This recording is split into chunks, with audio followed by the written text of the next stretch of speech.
আলহামদুলিল্লাহ ওয়াসসালাতু ওয়াসসালামু আলা রাসূলিল্লাহ আম্মা বাদ।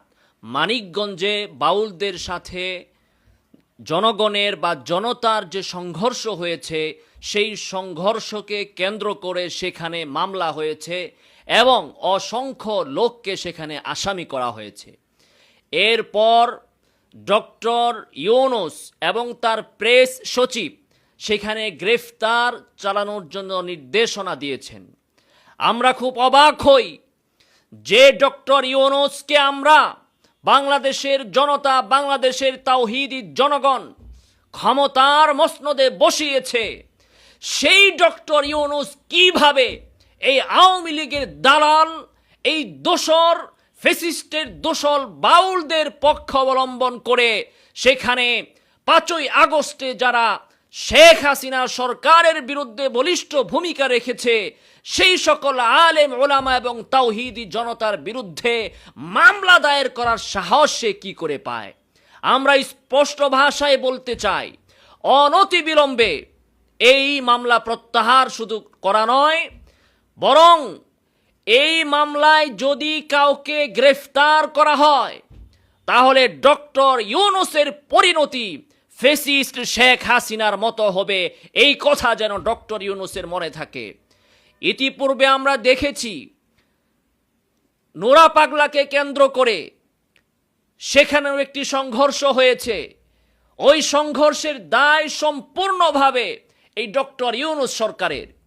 সেখানে প্রশাসনকে একাধিকবার জানানো হয়েছিল যে নোরা পাগলার কবরকে কেন্দ্র করে তার অনুসারীরা সেখানে যে অপতৎপরতায় লিপ্ত হয়েছে, কাবার আদলে এবং মসজিদে নববীর বা রাসূল সাল্লাল্লাহু আলাইহি ওয়াসাল্লামের রওজার আদলে সেখানে কবর নির্মাণ করে মুসলমানদের ধর্মীয় অনুভূতিতে যা আঘাত হানা হয়েছে, সেই বিষয়টি বারবার প্রশাসনকে অবহিত করার পরেও প্রশাসন সেখানে কোনো ভূমিকা পালন করেনি।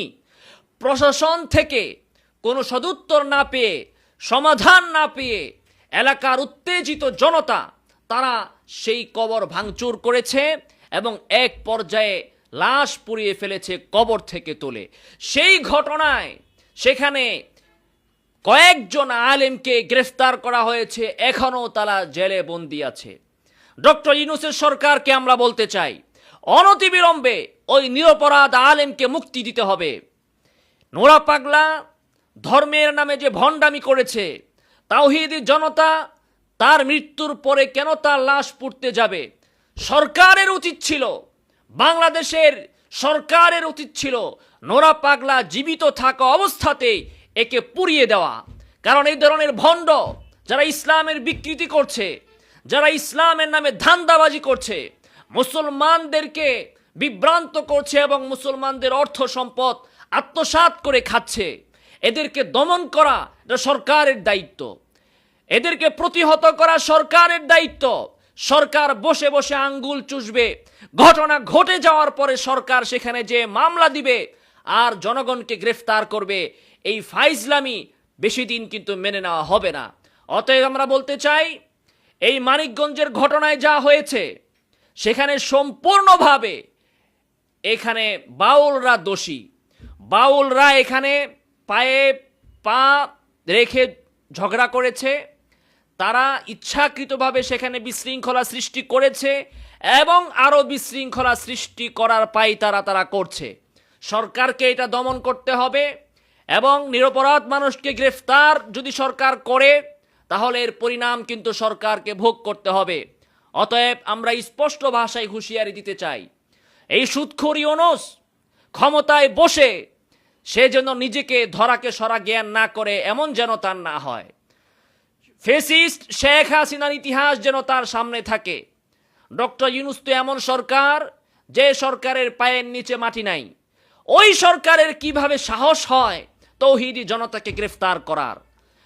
এই ডক্টর ইউনূস সরকার সে তার অল্প দিনের এই শাসনকালে ইসলামের বিরুদ্ধে এবং বাংলাদেশের স্বার্থের বিরুদ্ধে বেশ কিছু পদক্ষেপ সে গ্রহণ করেছে।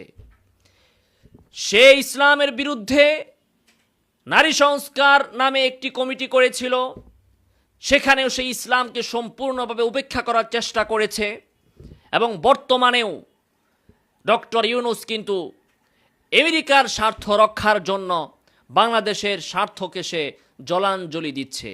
কাজেই যারা ডক্টর ইউনূসকে অন্ধভাবে বিশ্বাস করেছিলেন, আমরা কিন্তু শুরুতেই বলেছিলাম এ হচ্ছে একটা সুদখোর। এই সুদখোর বাংলাদেশের গরিব অসহায় মানুষকে সুদ দিয়ে রক্ত চুষে খেয়েছে। এই সুদখোরকে বিশ্বাস করার কোনো সুযোগ নাই, বিশ্বাস করার কোনো কারণ নাই। সম্পূর্ণরূপে একটা ব্যর্থ সরকার।